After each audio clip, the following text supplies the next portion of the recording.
started to wonder, and I wondered, which led me to wonder. I had to wonder. I started to wonder. I couldn't help but wonder. I couldn't help but wonder. I couldn't help but wonder. I couldn't help but wonder. I couldn't help but wonder. I couldn't help but wonder. I couldn't help but wonder. I couldn't help but wonder. I couldn't help but wonder. I couldn't help but wonder. I couldn't help but wonder. I couldn't help but wonder. I couldn't help but wonder. I couldn't help but wonder. I couldn't help but wonder. I couldn't help but wonder. I couldn't help but wonder. I couldn't help but wonder. I couldn't help but wonder. What the fuck is up, gamers? Welcome to City Girls Make Do. Welcome to the season 5 finale. I'm your host, Stephanie, and I'm the biggest baby here. And I'm Alex, and I'm from the Silicon Valley of the dolls. We are talking about season 5, episode 8 this week, which is the season 5 finale, because this is a short season, which is called I Love A Charade. I thought I wrote it down wrong. No, I Love A Charade. I love to play charades. True, it's very fun. Can get annoying, get frustrating. Yeah, because some people just have... Yeah, I don't like to play it with people whose brains work really differently from mine, so they just go a different direction, and I'm like, that's not what doesn't work for me, but this isn't about charades, the game, the classic game that everyone loves and plays all the time. This is about relationships that are charades, kind of, which is like the biggest plot of this episode. But is it though? The thing is, that's a great question. It really isn't. Maybe relationships people think are a charade, but are not really, because people are just judgmental and weird and can't mind their own business. I feel like maybe this episode is more about people who, get involved in other people's business when it doesn't involve them or concern them in the slightest, and make it about themselves. Yeah, agreed.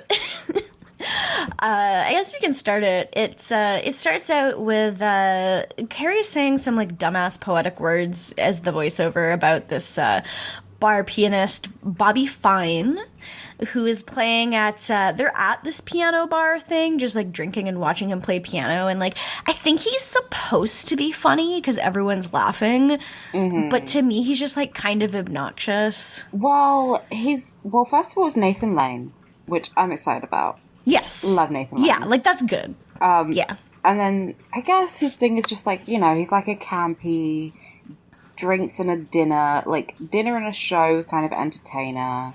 And, yeah, everyone's sort of enamored by him. He's charming because it's Nathan Lane. I feel like he's charming, but he reminds me of, what would Tyrion Lannister's personality be like if his family liked him? That's what it reminds me of. I know what you mean. He just, he knows that other people find him charming and funny, and he has that, confidence, but, that's only Tyrion if he had confidence. Yeah, and he's short. But he's got that kind of just, obnoxious thing that I'm I don't really find you funny. Yeah, I know what you mean. People who are, know that they're funny and charming and play it up, and so it kind of reverses on itself. It's like Uno reverse card. Yeah, it's kind of like when Harry Styles said, that's what makes you beautiful is you don't know you're beautiful. It's that's what makes some people funny. Yeah. They don't think they're funny. But people who think they're funny are usually really not funny. He's a bit grating, but he seems pleasant enough. But he seems like a nice guy, at least. And he's playing, and while he's in the middle of his piano piece, he's just now I need to say hello to one of my celebrity friends, Carrie Bradshaw, from books. From the one book she has, which is a collection of her articles. Yeah, and he's just you remember books, right?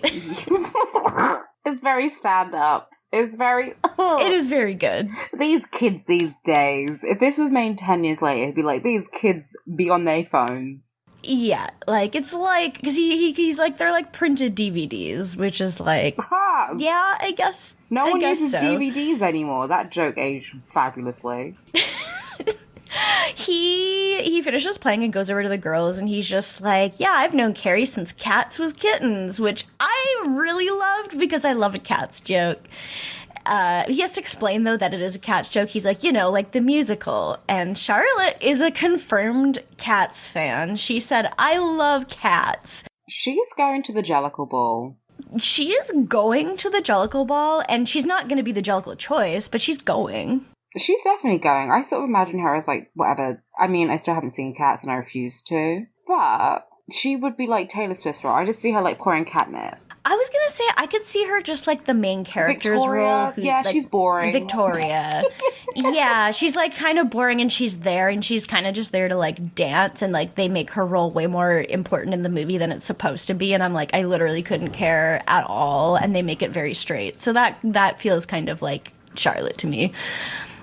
But then what happens is, like, a woman comes over, and it's Bitsy, who we meet now, and Samantha, like, I guess, did PR for her once, so, like, they kind of know each other, and Samantha's like, oh, well, how are you doing now? And Bitsy's like, whoa, I'm getting married in the Hamptons, and Samantha asks who the lucky guy is, and Bobby's like, well, it's me. And Carrie starts laughing so hard, like far too hard for this to be, like, it's so uncomfortable. Yeah, she, like, cackles laughing as if it's, like, the funniest thing he's ever said. When it's not, and everyone is just kind of deadpan. Yeah, it's very silent, and then she's just like, oh, congratulations, because she realizes it's not a joke and it's real.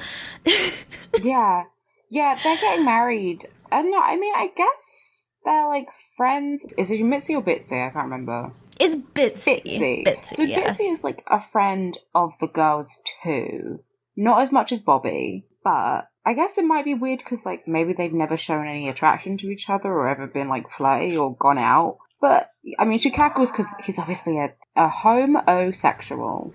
Yeah, they all thought that he was gay, because, like, the second that they leave, and they are, like, just basically saying, we're, like, head over heels about each other, like, we're so happy, like, they do seem, like, very enamored with each other, but, like, the second they leave, they're just like, I thought he was gay, and someone's like, well, maybe he's just marrying her for the money, and Carrie's like, yeah, he doesn't need money, like, he's very successful. They just really ponder over, like, how improbable it is for a while. But then Carrie's also convinced it'll never happen because of, like, he also, like, in 88 said he was going to, like, sell his piano bar to volunteer for Nicaraguan orphans. And he still is working at the piano bar. So, like, he doesn't follow through on things, I guess, is the point here. Yeah, I guess the point is that he's a bit wishy-washy. But, you know, a marriage is, I mean, if it's next month, yeah. Yeah, it's quite soon, which seems like a very weird amount of time beforehand to invite someone. Like, usually you give people, like, you know, like, probably, like, a few months, right? Like, to invite someone to your wedding. I mean, if they're local, it's less of a big deal, but still. Yeah. People need to... Also, you need to know because you're probably going to have, like, chefs and catering and stuff. I would hope so. You kind of need to know how many people are coming and any dietary restrictions or whatever, so you can plan that and pay for it. Yeah, exactly. But it turns out he does follow through on it because, like, they go to brunch, I don't know how soon after, pretty soon after, and Carrie already has an invitation to the wedding. And she's like, okay, well, I guess it's happening. And they start talking again about how weird they think it is. And Charlotte's like, okay, but they said they're madly in love, and, you know, like, maybe that's just what it is. But then we get cynical Miranda. Yeah, who's like, it's a lie, he's gay, why doesn't he just say it? Why? Also, it's great because this is Cynthia Nixon saying all these lines. Right? Yeah, I do love that. The love facade. Yeah. And she's like, it is insulting because we're all adults. Like, just tell us that you want companionship and that you don't want to, like, all the hot guys don't want you anymore. So, like, just say that that's what it is. And it's like, yeah. Miranda also says she wouldn't go to the charade if you paid her, which, like, she does go. So, and she doesn't even put up a fuss. She, like, literally just goes. So, yeah, and then I hated this part where one of them is like, oh, well, will they even have sex? And Samantha's just like, well, all married couples, like, just stop having sex eventually. And Miranda's like, will they have sex with you? Yeah. Which I'm like, And Samantha is basically just like, yeah, well, that's how I know. Why do you have to do this, Samantha? Why do you have to be a homewrecker? I hate it. I do hate that. It's not great. It's not a nice thing to do, Samantha. But yeah, Carrie starts talking about this thing called the Zazazoo, which, not to be confused with the Va-Va-Voom, which is an actual thing. Yeah, I was like, Zazazoo, and which is so annoying to type, by the way. Like, I was, like, typing it on my keyboard to, like, take my notes, and it's very hard to type Z and S back to each other. But it did just remind me of, like, the Mad Men episode. Oh, yeah. Zooby, zooby, zoo. Zooby. I will say, Megan kind of who I want to be. Yeah. Like, okay. Kind of like, yeah. Here's my, like, shitty, rich, but still hot, older husband. I'm an actress. And then I'm going to divorce him and be rich and live in LA. Like, okay, I can do that, bitch. Like, good for her. Yeah. Just, she did that. She did nothing wrong ever in her life. That's my thing. No, never. I don't think any of the women on Mad Men ever did anything wrong. Ever. Especially not Betty. Betty was very emotionally abusive to her children. But apart from that... Betty Draper did nothing wrong, ever. It's fine. So, yeah, Carrie explains that the Zazazoo is, like, the butterflies you get. And... I don't know. Then they kind of like finish talking about that, and Charlotte starts talking about how she's seeing someone, but she's like embarrassed about it. So she kind of brings it up like it's really ridiculous and embarrassing, because she's just like, well, he's bald and short and talks with his mouth full. And I don't want to be seen in public with him. And I also hate his name. Yeah. And she's like, because his name is Harry, and he's hairy everywhere apart from his head. Like, to be fair, I don't like the name Harry. I do think it's like, I would never name a kid Harry, but like, it's not like a reason to not like a partner is because his name is Harry. Yeah, I mean, I've gone out with boys with fucking stupid names. I would say Harry would be the least offensive one of the lot of them. I dated a guy called Jasper, so like, let's just be real. Yeah, I've never met anyone in real life named Harry, as far as I know. It's quite a popular British name, obviously. Yeah, that makes sense. I'm sure I've met a Harry. I feel like if I dated a Harry, I would just call him Hank. Because, like, Hank is fun, but Harry's not. Hank just makes me think of, like, some kind of, like, southern... I mean, I just think of Hank Hill, but, like, it's a very southern name to me. Probably because of that. I always think of Hank McCoy, aka Beast from the X-Men, so maybe that's why. I'm like, oh, Hank, like, oh, my big blue boyfriend, again.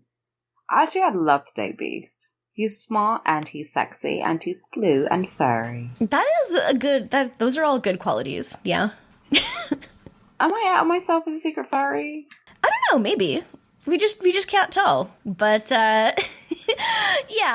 The girls are like, I mean, it's been a couple days since I watched this episode, but I feel like they're just like, okay, and, you know, she's like, he's disgusting. Like, he's a disgusting gremlin, but also he hits that pussy real good. So, like, who can say if he's good or bad?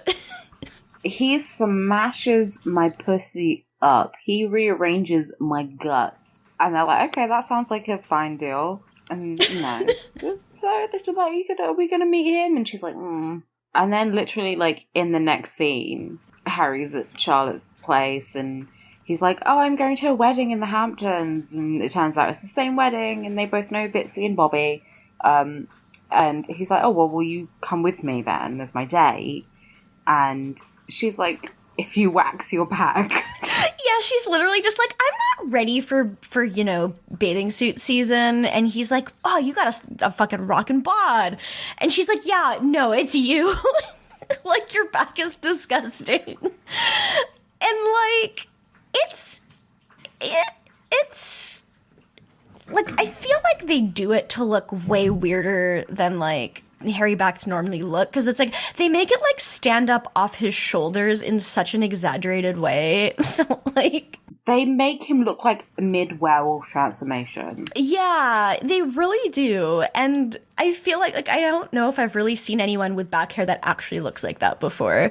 But he's like, okay, well, I'll tell you what, I will get my back waxed if you go to this wedding with me. And she's like, okay, fine, that sounds good. So now the girls get to meet Harry. Yeah. I think what about his back is, like, usually when someone has a hairy back, they have a hairy everything else. That is what I would think, but she hasn't said anything about, like, bush. No, not his bush. I mean, like, his arms. Oh! And his shoulders. He doesn't have hairy shoulders or arms. He has hairy My shoulders. God. He has hairy shoulders, but yeah, no, arms look normal. I don't know about legs, but he doesn't have, like, huge eyebrows or anything. He also doesn't seem like he can really grow much facial hair either. I don't know. No, he doesn't like a facial hair kind of man. But we get a question. We do, because Carrie's thinking, I think. She says, in the absence of sex, what distinguishes this kind of companion from any other companion? So is a relationship without the zazazoo? The zazazoo. I mean, I don't think you can have a relationship without butterflies, right? I don't think so, because it's like, that's important. Yeah, it's like, you know, you need to be sexually attracted to someone. Mm-hmm. And if you're not, I mean, you know, maybe in like a very long-term relationship, it kind of goes a bit and you become more casual with each other. But when you first meet someone, you need to have that little spark. You need to have that little blush. You know, you need to look away from them when they make eye contact with you because you're like, oh my God, they're so cute. And they like me. Yeah. Right? You need to have that spark or else it's not going to fucking go anywhere. But also, I mean, in terms of Mitzi and... Fucking Mitzi. That's because Mitzi is an actual name. In terms of Bitsy and Bobby, she doesn't know their relationship at all. Like, this whole thing bothered me the entire time. Yeah, like, it's like she doesn't know them even remotely. So it's very, like... I don't know. I feel like the only thing about it that was kind of, like, annoying to me, if I was looking from Carrie's perspective, was when they were being all, like, kind of, like, gross in public about, like, how much they loved each other and stuff. And I was like, I mean, like, that's nice for you, but, like, I don't know. You don't have to be like, we're so in love and then kiss each other for, like, for, like, 5 seconds and then have me just stare at it, like... But, like, in terms of their actual relationship, it's fine. Yeah. And so that's her question. Then we go to Samantha. She calls Richard, and she's like, so we were the closest to marriage that either of us is ever going to get. So I deserve a settlement. Can I stay at your house in the Hamptons at the weekend? Thanks, bye. By the way, it's Samantha. Yeah, go off, queen. I love it. I love that she's just like, you're not invited. I'm having a party. You're not invited. Thanks. Yeah, it will be at your house, but you're not invited. Then we skip to a couple weeks later so that we can get closer to the wedding, I guess. And Miranda gets home from work and Steve is just like asleep on the bed. And there's flowers, I guess, which are new. And Miranda's like, oh, did Magda bring these? And Steve says he brought them. And then Miranda is immediately like, oh, Steve, bring me flour. And she kisses him. And Steve went from X to sex, according to Carrie's voiceover of the situation. Do you think they fucked with Brady right there? Yes, absolutely they did. What are they going to do, move him? Maybe they went to a different room, but like... Yeah, I was going to say... They go to a different room. I don't know. I mean, maybe just the idea of my parents fucking in front of me when I was a baby makes me want to die. It is horrifying to think about. It's not great. Like, I get it. As an adult, I was like, I'd be kind of not into it if there was like a dog in the room, let alone a baby.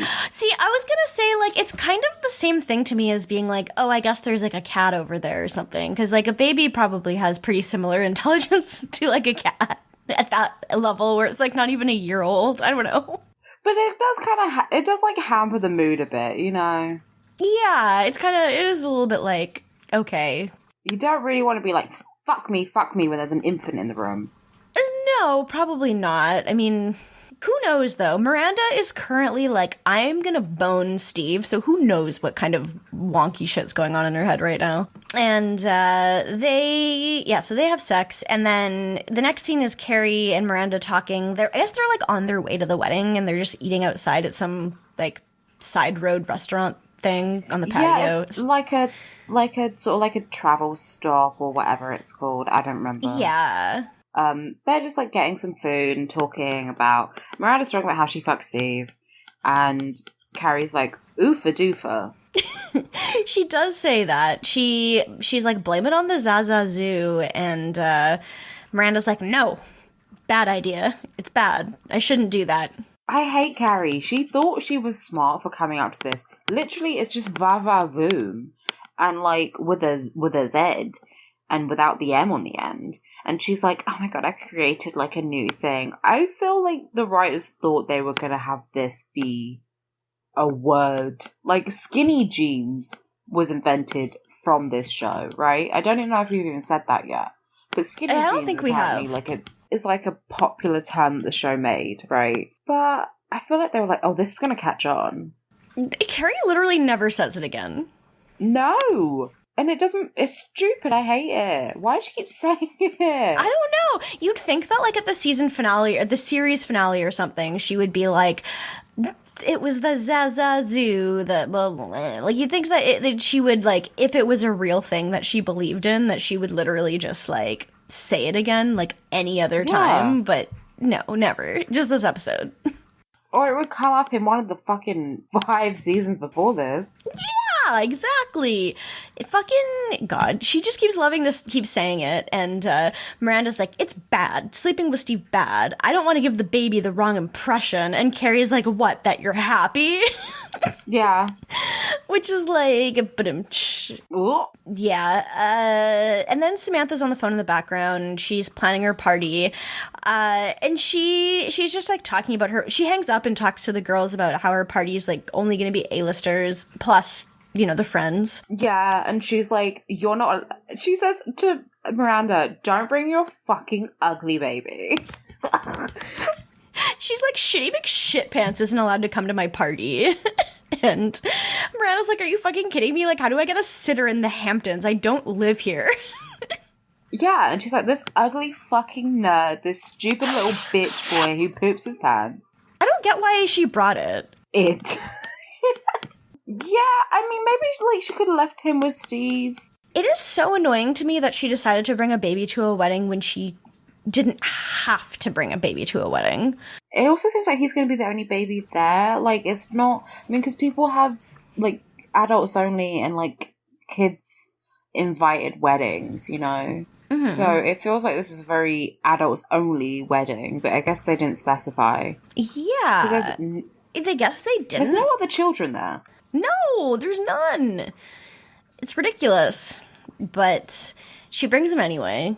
But while they're still at the pit stop thing, Carrie's like getting ketchup for her whatever, and Berger from a few episodes ago pulls up on a motorcycle out of nowhere, and Carrie is just like, what? I can't function, and she spills ketchup on her arm for some reason. She loses motor control completely. Yeah, she like freaks out, and she's like, oh, time to be quirky. And he comes over and he's like, oh, Carrie, hi, I just bought this motorcycle because I broke up with my girlfriend and I'm having a crisis. Oh, which is the sexiest thing a man can say. I'm having an emotional crisis. Like, it's sexy that, like, to see vulnerability, but then, like, it's extremely... I hate it from this perspective. I'm like, do you want an award? Yeah. Like, okay. And she's just being gross, and she just, like, she's being super flirty, and she, like, has ketchup on her lips that she licks off in, like, a really gross, flirty way, and I hate it. And... yeah, Carrie just basically invites him to Samantha's party at that point. Like, oh, if you're out that way, it's at Richard Wright's house, and, like, he somehow knows where and when to go. Yeah, no address. It was at Richard Wright's house. I mean, I don't really know if I know any famous people's houses. I remember I used to pass by this house which had, like, these very expensive cars outside, and one of them was 2B, and the other one was not 2B. So we were like, okay, probably fucking Emma Thompson or some cunt lives there. But I don't know who specifically. I just assumed it was Emma Thompson or some other theatre lovey twat. You know? Yeah.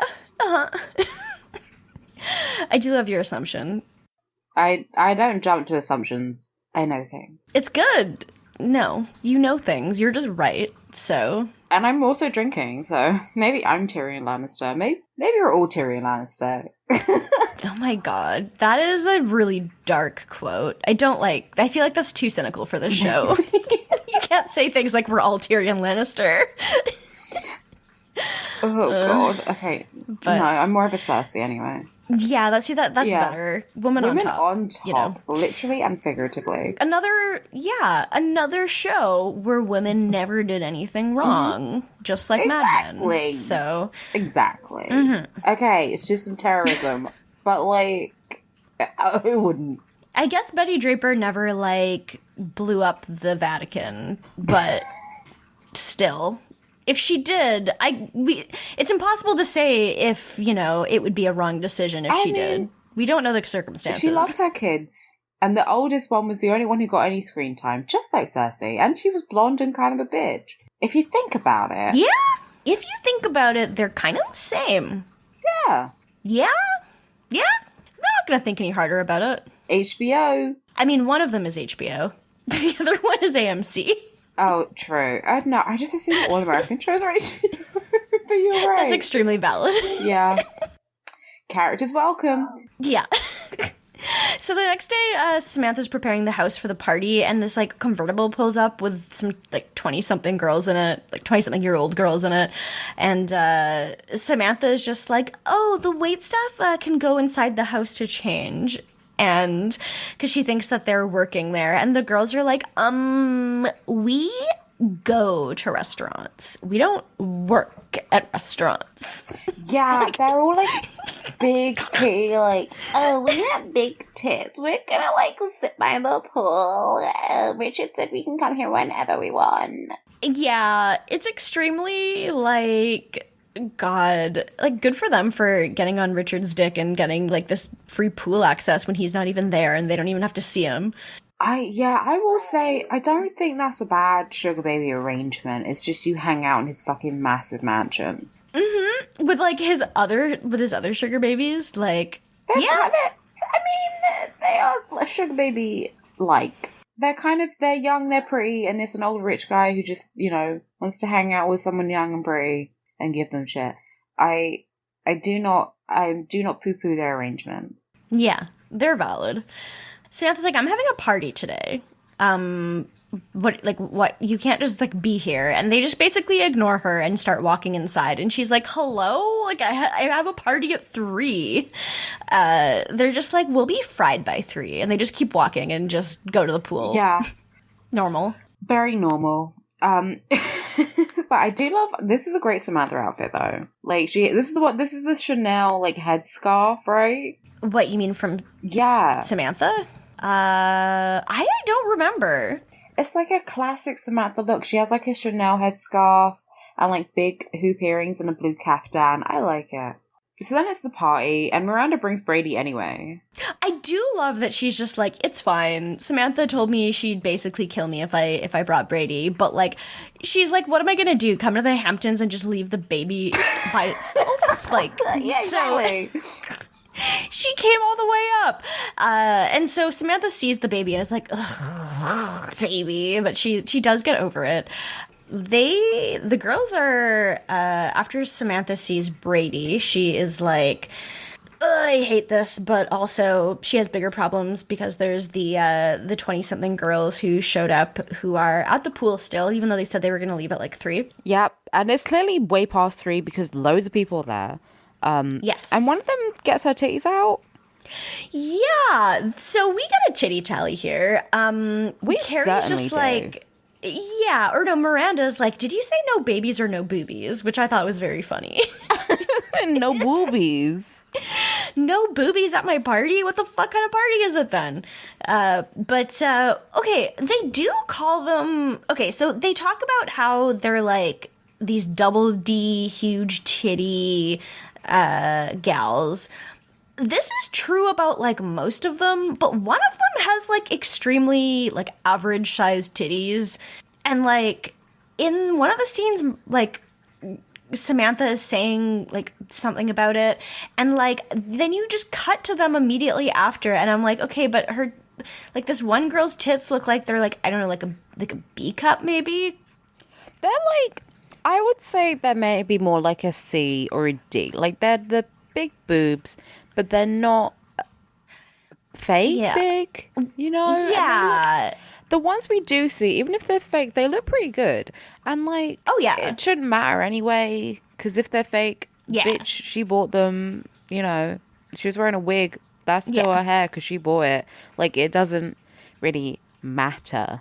I mean, this whole episode is everyone's just being very judgmental. I'm not in the mood. But also, they probably should fucking leave.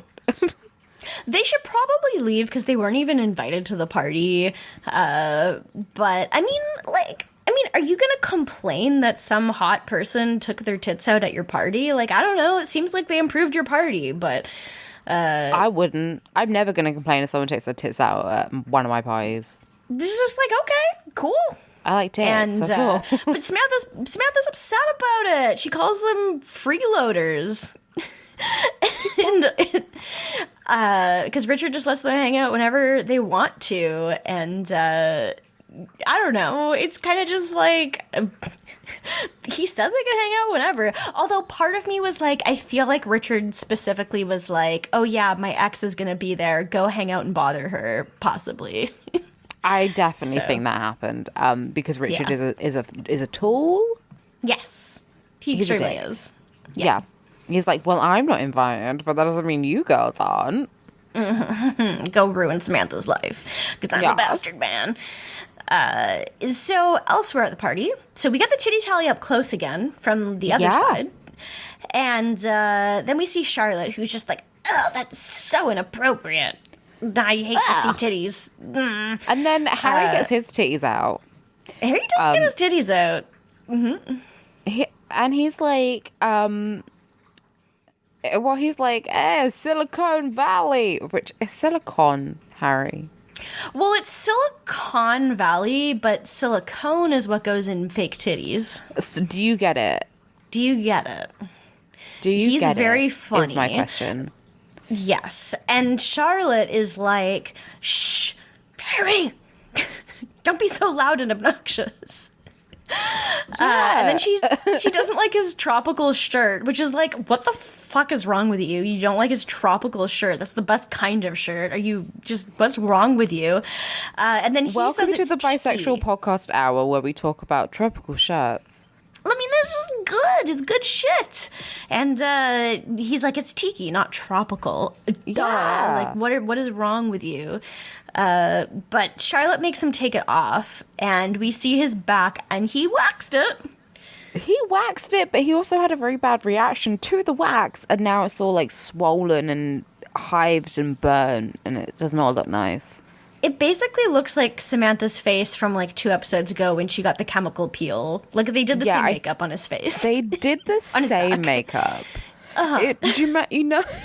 It's like when they did X-Men First Class and they still put Jennifer Lawrence in like the Rebecca Romaine Mystique costume. It's that. It's like, oh, we had this lying around, let's just put it on her, as opposed to like the latest X-Men movie where she's literally just like spray painted blue because she did not want to be in the makeup chair for more than like 10 minutes. That's valid. I mean, I guess. But so he's being big funny, Harry. And then we go to Carrie and Stanford. They're talking to Bobby and Bitsy, and Bitsy's just like, Bitsy is like, they're just having a normal conversation with people they barely see very often, and Bitsy's like, we have amazing sex. It's the best sex of my life. And I'm like, okay, Bitsy, like, chill the fuck out. Like, yeah, I mean, I didn't need to know that. Like, you know, with your girlfriends or whatever, and you're like, oh, we have the best sex ever. Cool. But with people you don't really know, maybe not. Especially when you're both friends. And also when your fiance is standing right next to you while you say it. Yeah. Like, I remember my friend slept with a mutual friend, and it took me maybe like 3 months to be like, okay, how was the sex? Because I feel like I'm comfortable enough to know now. Before, I didn't want to hear anything, and then like gradually I was like, okay, it's fine. I don't want to hear about your sex life, really. I mean, I don't even want to hear about my friend's sex life. Unless they want to tell me, in which case it's, you know, it's fun. Yeah. I think it's kind of like fun. And it's like, I guess it depends. It's like to a degree, like how close of friends are you and how much like are both parties comfortable with it? Because even though the person talking might be comfortable with it, the other person might not. But then it's like, yeah. And like, it's such a weird barrier. But like when it's someone that you know, but super casually, it's such a weird thing to talk about. And it's so weird to talk about when the partner's actually there too. It's so awkward. It's so weird. It's very strange. And they're all like, you know, awkwardly laughing. And Stanford and Carrie are talking to Bobby and Mitzi, and Marcus comes over, Stanford's boyfriend, and he's like swimming in the pool, and he's got his little like Speedos on, and Bobby like mimes grating cheese on his abs. It's so fucking camp. I love it.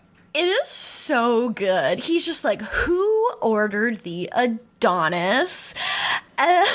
Get yourself to a gym once in a while. And is basically just like, he takes it to like fucking 11. Like he goes ham on this. The grating cheese just sent me to the moon. Like I fucking died. It was gorgeous. He's like, who is this hunk of man? Ooh. And then like he walks away, and Stanford and Carrie are like, what the fuck? Yeah, but like when they walk away, Bobby also just grabs Bitsy's ass to like, he squeezes it so hard. And they're kind of just joking about how ridiculous the entire relationship is, because they're still just like, they're both just so convinced that it's fake. And Marcus just completely deadpan seriously is like, maybe he just makes her laugh. Which like, literally, like that is, I don't understand why this is so hard for Carrie and Stanford to understand. No, I don't either. Like, no, they seem to enjoy spending time with each other, and fuck it, why not? Yeah. I don't get it. They're so mean about it. Then we go back to Charlotte, who is also being still kind of judgmental about Harry. She's annoyed and grossed out by him because he's like eating food while they get food from the table, I guess. And he also has no shirt on, and he has sauce on his face. So it's like a triple whammy, but she just like, Harry, what the fuck is wrong with you? And and he's also he like tries to kiss her, and you know, he's like taking the piss a bit, and she's laughing. He makes her laugh. He does. And like he gets sauce on her face when he kisses her, and he's like, haha, now you have sauce on your face too. Yeah. It's cute. I like it. I do like to see that she is being like kind of ridiculous at him, but like at the same time she also doesn't really mean it. So yeah, and she's like loosening up a bit, and you know, they seem to be getting along quite well. Yeah, for sure. So I don't know, that's kind of nice. And then Samantha and Carrie are chatting again, and I don't know, Samantha's just like, do you think Richard slept with any of those bitches? Which, like, oh my god, who fucking cares? Also, like, obviously, like, why would they be here otherwise? Like, but then we see Berger. Berger is at the party. He showed up, and I could not care less. I don't care. I don't care if Berger's here. Yeah, I don't either. Like, who cares? Who fucking cares? And he goes over to Carrie, and they like go outside, I guess, away from the party to like have a little talk, and they start talking about exes, and Carrie goes like full fucking Woody Allen neuroses. That is one way to put it. Yeah, she does like keep talking, and then he's just like, and then she just keeps going, and he's just like not really getting anything in. And then as soon as she like properly stops talking, he's like, okay, well, I guess I should go now, and he just fucks off. Yeah. He like panics because she's like, yeah, I was seeing this guy, and we broke up once, and then we broke up again, and he just, panic is in his eyes, and he gets on his motorcycle and just fucking bounces. Yeah, he does. And he's also just like doesn't know how to ride his motorcycle, so he gets on it and it starts just like kind of falling over slightly as he tries to start it, and it's extremely painful to watch. It's like more cringe than anything on Nathan For You to me personally. Yeah. So yeah, Carrie's like, okay then, and we go to Samantha again. This is where she has her her little kind of mini breakdown a little bit. She's sending food out with the caterers, and the girls are back in the kitchen again, and they're just like looking through the fridge for Tab. Like, I guess it's 2002, but Tab? Yeah, Tab, and like they also, I think, didn't they mention like Skittles or something? Like they're eating children's food? Yeah, I don't really know. They're looking for something like that. And then and Samantha's they also talk like babies. They really do. They really, really do. And Yeah. I don't like it. But Samantha is like, okay, this food, I bought it, so you can't just take my lemons. They're for drinks, which I also bought. And Samantha then kind of loses it a little bit and is like, the only thing at this party that you paid for is your breasts, which is a little uncalled for. Yeah, maybe someone else bought them for them. Don't jump to fucking conclusions. I mean, that's also true. And then she just like holds up melons to her tits and is basically just like, this is how you look. And the girls then are just like, well, maybe if you had tits as big as mine, Richard would actually be here with you. And then they literally then say, oh, snap. They are like every fucking villain in like a 2000s movie of like the bitchy teenage girls who are like, oh, maybe if you had big tits you'd be popular with Richard, but you're not. Anyway, and we're like, we're gonna go tan.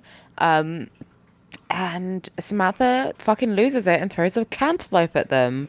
Luckily it doesn't hit them in the face and they don't die, but it does go through the window. It does fucking obliterate the fucking window. Like, it just, the window just smashes to pieces, which seems like poor house design.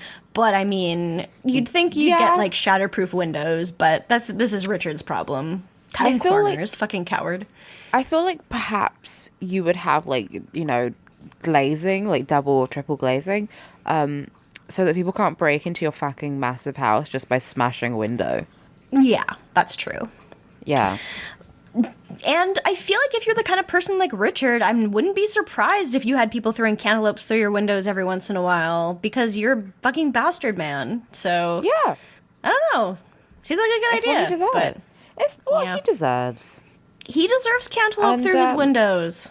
Yeah, I mean, that kind of kills the party, as you would imagine. A little bit. Yeah. So next day, Stanford Marcus are babysitting the baby Brady, and Carrie and Miranda are like having breakfast, and they're all having a little chat, and Carrie's like, I was emotionally slutty and that's why Berger left. I do love that I've seen that picture on a meme for like Pisces, like, well, just like a Pisces meme on Instagram before. Yeah. Yeah. I mean, I've definitely been emotionally slutty at times. Whomst among us has not? Like, whomst among us hasn't had like maybe 2 drinks and then been like, so here's how I feel about like that. You know, this is what my ex was like. I'm just gonna like go into everything, you know. Literally, it's just like Richard Dawkins' voice. We are all emotionally slutty. Exactly. Especially Richard Dawkins. Just kidding. He would never be he's cool enough. He's not cool enough to be a slut. No, not at all. Emotional incel. But Carrie's like, I don't know, maybe Bitsy's right. Maybe we should just be settling for fine instead of great. And I'm like, Bitsy never said that's what she was experiencing. She never said I'm settling for someone I don't want to be with. Like, yeah, no, and she seems perfectly happy. What's going on? I don't know. She seems so happy. And then Miranda's like, yeah, I'd marry Steve right away if he turned out to be gay. And I'm like, what does that mean? Like, to me, it seems like the opposite of what's true, because it seems like what she likes about Steve is having sex with him, but what she doesn't like about Steve is his personality. So it's like, that's the opposite of what you want. I don't get it. I don't understand. I mean, nothing's ever made sense. No, especially not with Steve. But she goes to get more coffee, which gives Stanford a chance to go and talk to Carrie while she's just sitting there with her food, I guess. Yeah. And like Stanford comes over and starts talking to and Stanford basically says, well, no, wait, I'm getting confused. I'm very tired. Carrie says, congratulations, Stanford, you have it all. You have a beautiful home, which I didn't know he bought a house. He talked about it in the episode where, I don't remember, like, I think it was the Chemical Peel episode or something. I think he was like, we're buying a house in the Hamptons to brag about to Anthony. Yeah.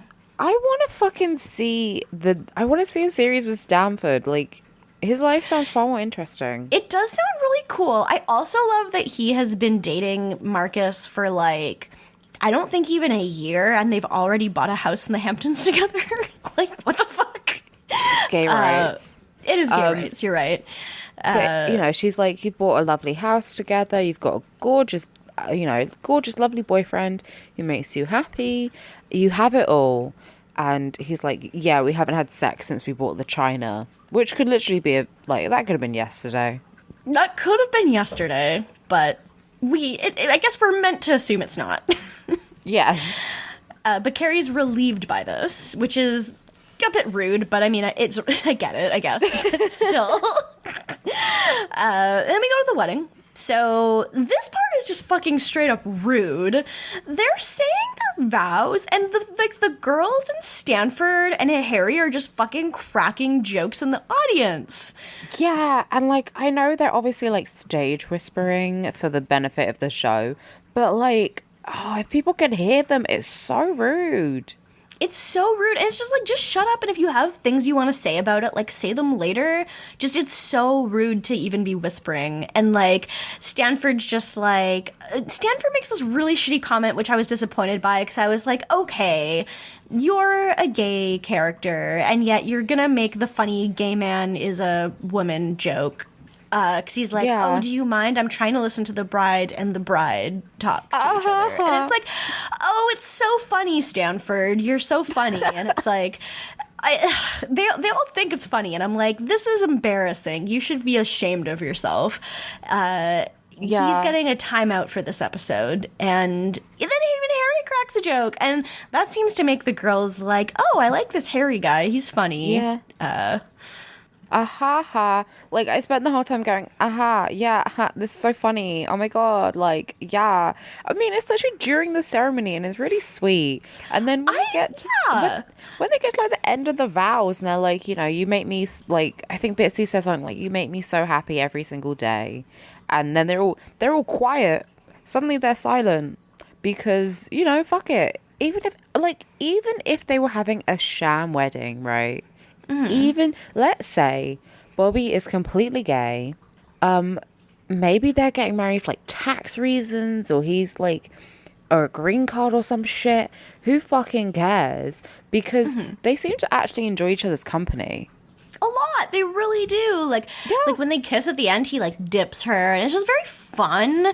I don't know. And just the way they're talking, it just does seem very genuine and sincere during their vows. I don't know. I'm always disappointed when I go to a wedding and they don't have vows that are out loud, because that's my favorite part of the ceremony. I always find it really sweet to listen to when they read their vows. Yeah. But they're just like making jokes the whole time, and I'm like, fuck you. This is why you all deserve to be just, you never deserve to have anyone in your life ever because you're rude and mean. Yeah, this is why you're all miserable shitbags. Because you're all miserable shitbags.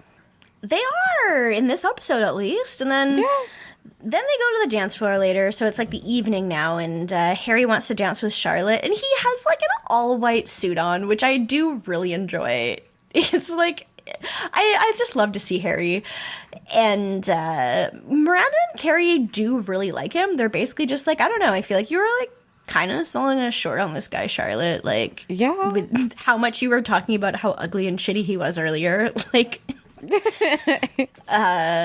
so she gets up to dance and they have a good time, and then there's a scene with Miranda and Brady where I think we're supposed to feel like it's cute because he misses Steve. Well, she's like, oh, well, Brady, should we call your dad? And then they call him and it goes to voicemail, and I mean, it looks pretty late, so like literally he could just be out. And they call him, and so, well, because like Miranda like picked up this like lilacs that match the flowers that he got for her earlier in the episode, and she puts them down, and then Brady picks them back up. Do you get it? Do you get it? He misses Daddy Steve. And it has nothing to do with the fact that babies will grab literally anything that you put a foot away from them. I love babies grabbing shit though. It's great. They do be Babies grabbing. love to grab things. They love to grab things just to give them back to you. They'll be like, here you go. I picked up your phone from your hand. I'm going to hand it back to you. And you're like, thank you so much. You're the most helpful little precious angel I've ever met in my life. I fucking love those memes about babies holding like snacks for 40 minutes. They do. They do. And then they give them to you and it's like fucking wet and you have to be like, oh my God, thank you so much. Yeah. Thank you so much. My king feeding me. My God. And he's been holding this like soggy crisp for about like an hour. I can't even pretend. With that. If they hand me like an item that's sticky, I'll like maybe try to grab it from like a way that's not sticky, but literally I cannot do it with the snack food that's like been half in their mouth. Like I can't even pretend.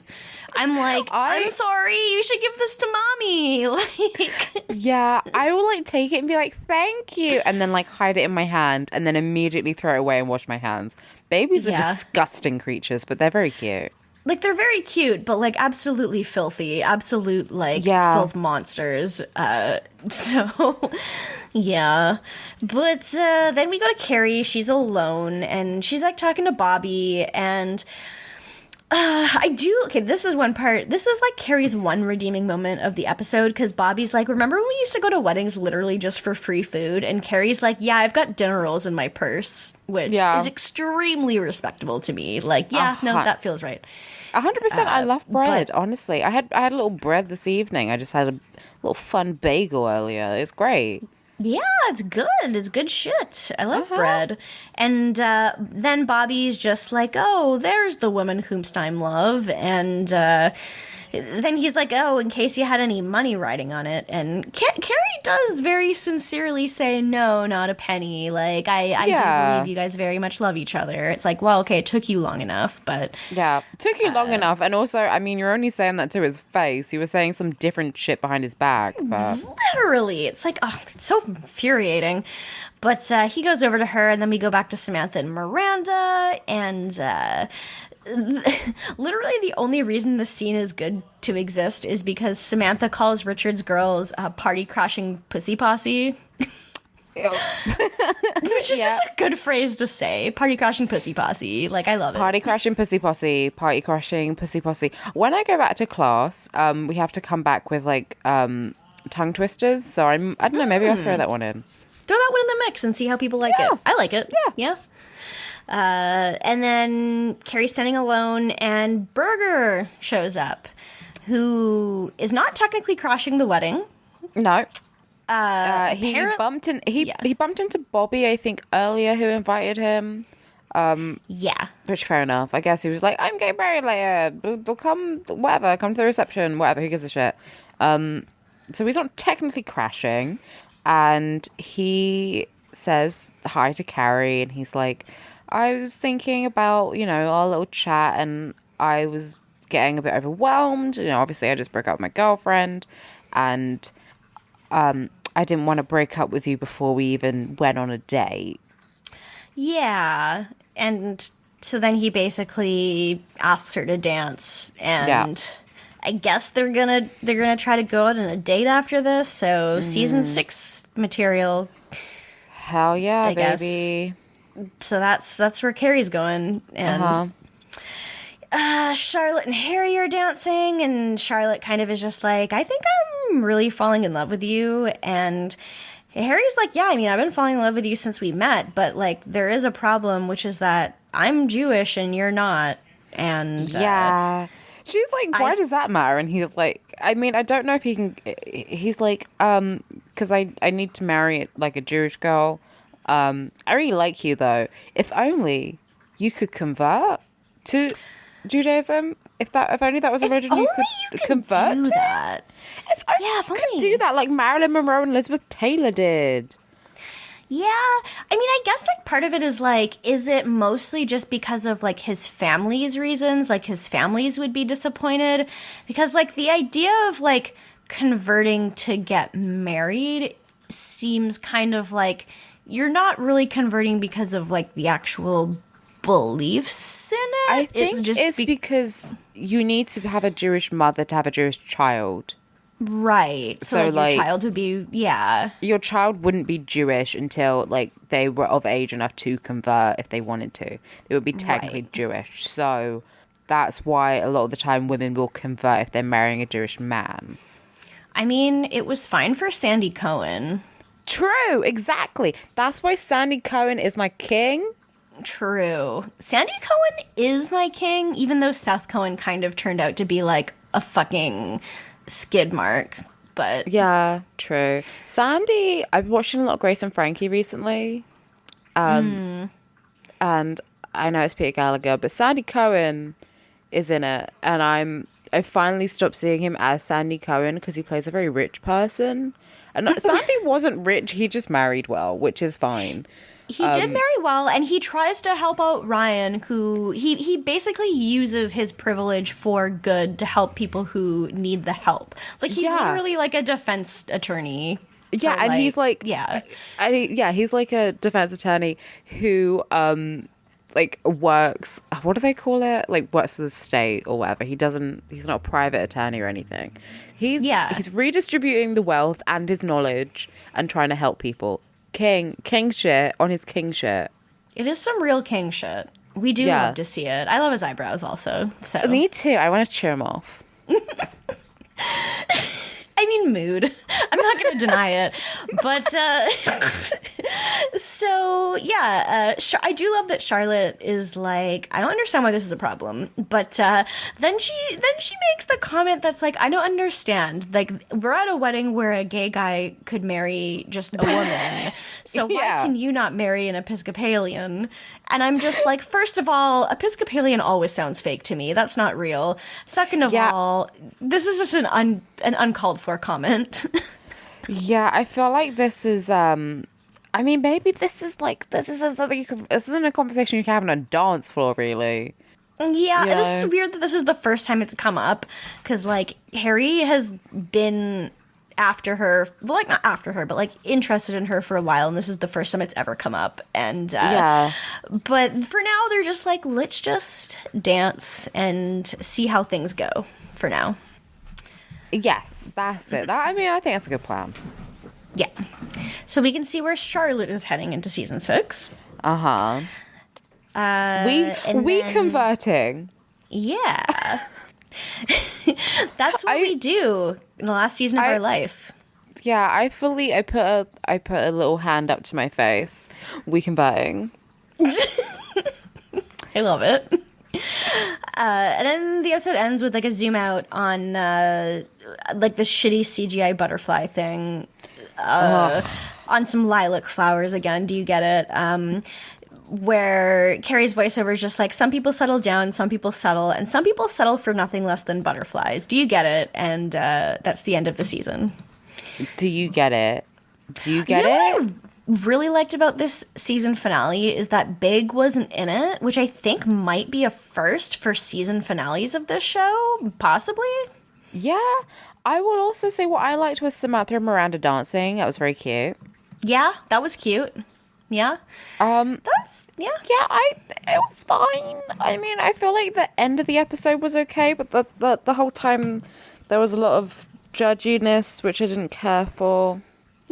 Yeah, pretty much most of the episode was kind of like that. And it's like, I also just like, I'm invested in Harry and Charlotte, but I'm not invested in anything with this like Samantha plot. I'm not invested at all with Berger and Carrie. And like when it comes to Miranda, I feel like they've really given her nothing to do since she had Brady. Yeah, like it started off promising because it started off with the season. She's like, I'm, overwhelmed with having a baby, and you thought that would be a bit more of her plot, but all of it has been about Brady, or she hasn't been doing anything. Yeah, because last week she just like wasn't even there, and then this week she's like there, but she didn't even have her own plot. It was literally just, I'm coming to the wedding / party, and I'm bringing my baby. What about it? And that was it. Yeah, I mean that was it pretty much. Yeah, she hasn't done a single thing without Brady, and they made they made it very apparent that she has like multiple people helping her, and she's never once away from him really, apart from when she's at work. Yeah, because she does have like a nanny, and she does have like a housekeeper and stuff like that, and she has Steve, and she at the same time like she does go to work. Yeah, but like I don't know, it's a lot. I don't care, and I think it's also just knowing that I'm kind of disappointed with like where Miranda's plot is gonna go with like just the ending of the series, and how it's like I guess she kind of peaked in like season 4 maybe, or 3 even, I don't know. Yeah, I don't know. Yeah, but I guess we can do rankings for this week. Yeah, I will say Charlotte. Yeah, maybe? She's my top 2, I think. Charlotte and Samantha for top 2, and then Miranda, and then Carrie. Yeah, I think that sounds pretty right. Because, like, there's just, I don't know, nothing that exciting this week for any of them. But, like, Charlotte at least is the most interesting one to me with, like, Harry. So, that's about it. Yeah, I would say so. Yeah, I guess we can go to questions now, because we actually have questions this week. So I say actually, but that's just because we haven't had questions the last couple weeks, I think. So if you want to send us a question, send it to citygirlsmakedo.tumblr.com/ask. So our first question is from Anonymous, aka Alex Leafcrunch, who is saying, what would the girls do in self-isolation? I feel like Samantha would do what I've been doing, which is sexting. Yeah, no, sounds about right. She would be doing that. Yeah. I feel like she would just be like, I'm gonna jerk off today. That's what I'm gonna do. That's my big plan for today. Yeah. That's my big plan for today. I'm gonna jerk off, I'm gonna smoke some weed, I'm gonna sext. Why the fuck? Like, because I didn't even mean to do that on purpose. It just keeps happening. I think everyone's really fucking horny for some reason. Makes sense. Yeah, like, you're not gonna get full, sex. So you're like, well, I'll just resign myself to sending dick pics, and then I'm there like, I'll take them. Yeah, it's like fine. Yeah, I'll take them. I'm not complaining. They're fine. I mean, I am complaining. But not about getting dick pics, just about the content of the dick pics. Yeah. No, there's some stuff to complain about sometimes. Yeah. And it wasn't the dick. The dick was fine. It was just the situation involved. Anyway. I love the ambiguity of that so much. I'll explain it in the future probably. Now it's a very raw nerve. It's too soon. Yeah. Yeah. What about the others? So, I mean, Miranda already lives in self-isolation. Like, that's it. Miranda she'd be fine. She'd just be like doing normal shit around the house. Like, this is fine for me. maybe working on, maybe writing something. She'd be working from home because I imagine legal stuff, presumably if she has remote access from her computer, legal stuff would be quite easy to do from home. So I imagine she'd just be doing that. Yep. You know what Carrie's doing? She's going out. Yes. Yes. Carrie's fucking stupid. Currently, Carrie, in the middle of a pandemic, she's supposed to be staying home. She can easily work from home. She does it all the time. But what Carrie's doing is she is going out to a bar on a Friday night. She's going to a movie theater. Carrie is like, where is everybody? Like, I'm trying to meet a man here. And she is going to Central Park. She's just out and about. She decides to try to work from a coffee shop instead of from home. She is just getting her hands all over the germy outside and people. And I'm so mad at her right now for being like this. Yeah, Carrie is fucking doing that bullshit. She is going outside. Oh, hello? Alex? Hello? Sorry, she's like, Yeah. Oh, did I? I feel like she's staying at home at first to being like, I can do this, it'll be fine. And then she's immediately fucking stepping out. Yeah, and she's like, it's fine. I'm not sick. Yeah. I'm not sick. I'm not showing any symptoms. It's fine. Yeah, Carrie's like, I'm taking vitamins. Yeah, I'm drinking lemon tea, so I'm not going to get sick. And I'm like, you're the dumbest person alive. But You're yeah, the and then she dumbest takes person alive. she takes a plane to fly out and see Big too. Yeah, I'm so like, I fucking hate this immunity bullshit. Where people are like, just take vitamins. Like, okay, buddy, I take vitamins, and I still get sick, just like with the cold. So Yeah, like do they not know what they do? Like they don't No. just make you Superman. Like you're not just like yeah. they don't like make you fucking Superman. They just like help your white blood cells fucking get shit out quicker, but they don't make you immune to all diseases. That's not how No. that's not how, or infections or anything. That's not how that works. No.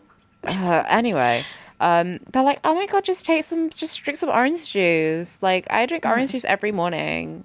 So I'm really healthy and I never get sick. What is Charlotte doing during her isolation? Charlotte is doing lots of tasks. She's like developing lots of hobbies. Maybe she got a sewing machine out, or she started painting. Like, she's trying to keep herself busy, and also her anxiety is through the fucking roof. That is extremely accurate. Yes. Okay, so that's our first question. So all three of our questions are quarantine / COVID related. Yay. Our other question is from patron of the show, current listener of the podcast at the moment, Shoup, aka Anonymous, because it's sent anonymously. So hello, you're listening right now. Okay, so the question says, other than toilet paper, what would each of the girls panic buy to prepare for quarantine? This is very fun because I was talking about this with my dad, because I was like, you can tell what people think is like necessary, because he bought so much soup, and I swear to God, I've never seen he doesn't eat soup that much. I don't know why he bought that much soup. And he bought like soup and beer. I'm like, we need soup, beer, and cigarettes to fight off the respiratory disease. We need cigarettes. Yeah, that sounds accurate. That sounds like exactly what you need. Yeah. So I would say, Samantha, condoms? No, that's maybe two on Probably the nose. batteries. Batteries and alcohol. Yeah, definitely. Yeah. Maybe some weed. Yeah. She's just, and she got like food, but like pretty much just snacks. She's not going to be cooking. No, God, no. Charlotte will actually probably do, she probably got some like baking supplies and stuff and like, yeah. Charlotte probably got like actual stuff. Like, she got like a first aid kit, and she got like non-perishables, and she's gonna like batch cook, so she's got stuff for the week, and she's probably actually buying everything she actually needs, I feel, and like magazines and lots of books to read. Yeah, no, that sounds good. Yeah. Miranda, snacks again. She's also not cooking. Yeah, definitely snacks. Definitely lots of snacks. She's probably just like ordering takeout and stuff too. Yeah, snacks and ready meals and stuff. She's not cooking. Maybe she bought a couple of like baking stuff, but that's it. That's it. Yeah, basically it. Like she doesn't. Yeah, she could have also maybe gotten some like DVDs or VHS tapes or I don't know what they're still doing in 2002, but yeah, probably something like that. Carrie bought a carton of cigarettes and Vogue. Yeah, I just felt it fed me more. Yeah, exactly. She doesn't eat. She doesn't need to eat. She just reads Vogue. And she also doesn't shit, so she doesn't need to buy toilet paper. No. And I need to buy toilet paper. We had a single roll of toilet paper last week when everything went to shit, and we had to buy like the most garbage toilet paper from a convenience store. We bought 2 rolls. We have like a roll and a half of toilet paper left right now, and we cannot find toilet paper anywhere. I'm losing my mind. When it all started going down, we had like 2 like big packets. So I was like, this is fine. And now we have like maybe about like 2 rolls left, which is still quite a bit, but also there's 3 of us, and people in this house have IBS, so Yeah, that's gonna be a problem. yeah, Yeah. it's gonna be an issue. I might make a bidet out of a water bottle. Trust me, it'll work. God, earlier today, one of my friends in a different Discord server was like, my ass sprayer came in today, and I didn't realize that it was a bidet, and I was literally like, can you please not tell your friends that you're douching? Oh And my god. it was like, it's a bidet. And I was like, I'm sorry, I don't know why, but I just read ass sprayer, and I think that you're like telling me about your douching. And I don't know. Oh my god. I think, actually, now I'm thinking about it, I might have a douche that would work.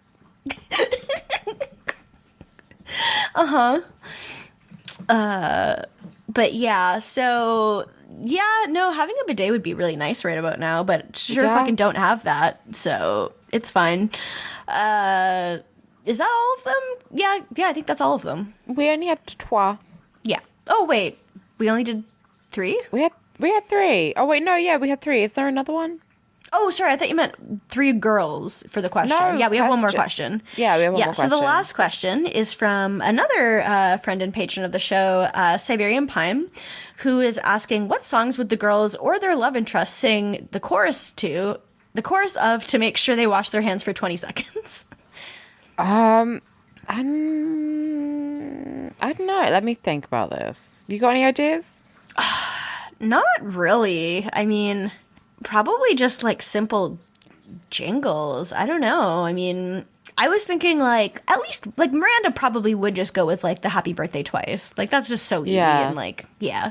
I don't know. I feel like we never hear him listening to music. Like maybe Samantha would maybe like Britney. I've been singing "Oops, I Did It Again."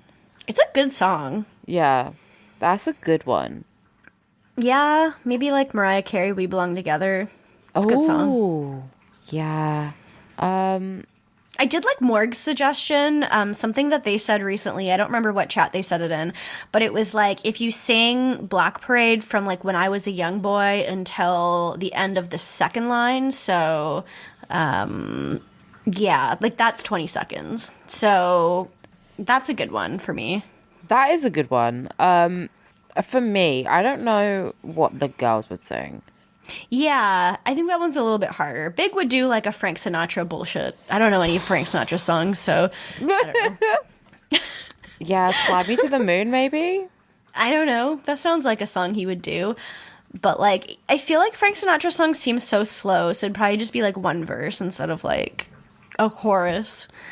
Yeah. But I think it's just because it's not a very fun time, so the song feels longer than it actually is. yeah, that's true. That's true.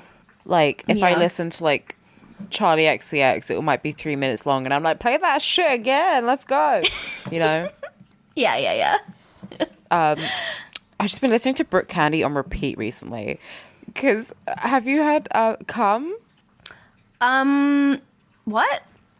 She has a song called Brooke Candy has a song called "Come" featuring Iggy Azalea. I know it's awful, but the chorus is like, "Make me come, make me come, make me squirt, see my titties through my shirt." I've been singing that to myself for the past week. Oh my god, how much Iggy Azalea is in it? Not a lot. She has like one verse. Okay, that's not too bad then. It's like how I can listen to "Problem" by Ariana Grande because I'm like her line is like pretty short. So Yeah. I'm really just there for Ariana Grande to be like, because oh my god, an Ariana Grande song would be good to sing because you don't need to know the actual lyrics. no, that's why she's so good. You could just be like, "Fun on my body," and you're like, yeah, go off. Another one, I think the inverse of that, of those types of songs is Monster by Kanye West, and you're like, oh, this is all bullshit, get me to Nicki, and then it's like